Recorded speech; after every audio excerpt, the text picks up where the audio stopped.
let's talk about maritime history. But I want you to forget everything you think you know. Because long before European explorers ever set sail, one dynasty from South India had already become the undisputed emperors of the ocean. This is the story of the Cholas. So, when you picture the great naval empires of history, who comes to mind? The British, right? Maybe the Spanish? Okay, let's rewind the clock way before any of them. In fact, we've got to go back even further, before China's legendary treasure fleets ever unfurled their massive sails. Because centuries earlier, a powerhouse in South India had already done it all and made an entire ocean their own backyard. We're talking about a dynasty that didn't just participate in maritime trade, they practically owned it. They were the Chola Empire, and they were the masters of the sea. So what was their secret? I mean, how do you build an empire that lasts for over 1,000 years and completely dominates an ocean? Well, it all starts with having a solid blueprint for a golden age. First off, just let this number sink in for a second. 1,500 years. That's not just a long time. That is a testament to an incredible foundation of stability and power that most empires could only dream of. And just look at this timeline. The Cholas first showed up way back around 300 BCE, but their true golden age didn't really ignite for another 1,000 years.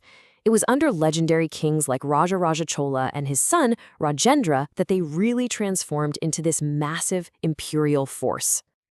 And their success was definitely no accident. Think of it like a perfect imperial engine. You've got these powerful warships that project force, which secures vast trade routes, pouring wealth into the economy. All of this is managed by a brilliant administration, while just breathtaking art and architecture announce their power to the world from their capital at Thanjavur. And of all those amazing elements, it was really out on the water where the Cholas forged their most enduring legacy. This is where they became the undisputed masters of the sea. Now, this wasn't just about having a few ships. It was a whole 4-step playbook for total naval domination. Step 1, build a massive, powerful fleet. Step 2, organize it so it's ready for any kind of mission. Step 3, establish overseas bases to extend your reach.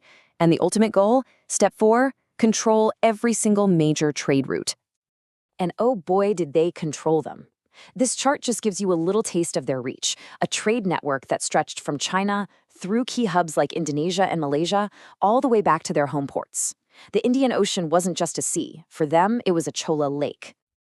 All of this power, all this strategy, it all comes to a head in one pivotal year, 1025 CE. This is the year they would try something no one thought was even possible. In this year, Emperor Rajendra Chola launched one of the most ambitious naval campaigns in pre-modern history. We're talking about a full-scale amphibious assault. That's a combined sea and land invasion, all the way across the vast Bay of Bengal. And their target was another titan, the Srivijaya Empire. These guys were based in Indonesia, and they controlled the Malacca Strait, one of the most critical maritime choke points in the entire world. So this wasn't just some battle. This was a war for control of all Asian trade. The Chola Navy didn't just win, they absolutely crushed the Srivijayan Empire. As one historian put it, no Indian king before or after achieved this. This wasn't just a victory, it was a statement that completely rewrote the map of power in Asia. The result was decisive. The entire region, including all those critical sea lanes, now bowed to Chola power. They had proven without a shadow of a doubt who ruled the waves. But, the greatest empires aren't just built on military might. All that wealth and stability that came from controlling the seas allowed the Cholas to build another, more permanent legacy, an empire of stone, art, and culture. And their contributions were just staggering. I mean, they built these towering granite temples that scraped the sky, like the Brihadeeswarar Temple. They perfected bronze casting, creating these incredible sculptures that are now global treasures. But this wasn't just art for art's sake. It was a projection of power, a way to embed their culture so deeply that it would survive for centuries, shaping the literature, dance, and music we still see today. And here's the key. Their ships didn't just carry spices and silks. They carried ideas. Chola art, Their architecture and their religion sailed right across the Indian Ocean, becoming one of their most influential exports. And this isn't just ancient history either. You can still see the Chola imprint today. If you look at temple architecture in places like Indonesia or Cambodia, the echoes of Chola design are unmistakable. Their cultural legacy is alive and well, thousands of miles from their homeland. So, in the end, the word Chola means so much more than just king.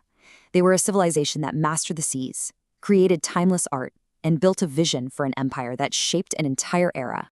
Which leaves us with one last fascinating question.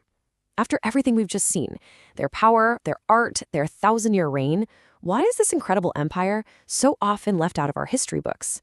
Now that's something we're thinking about.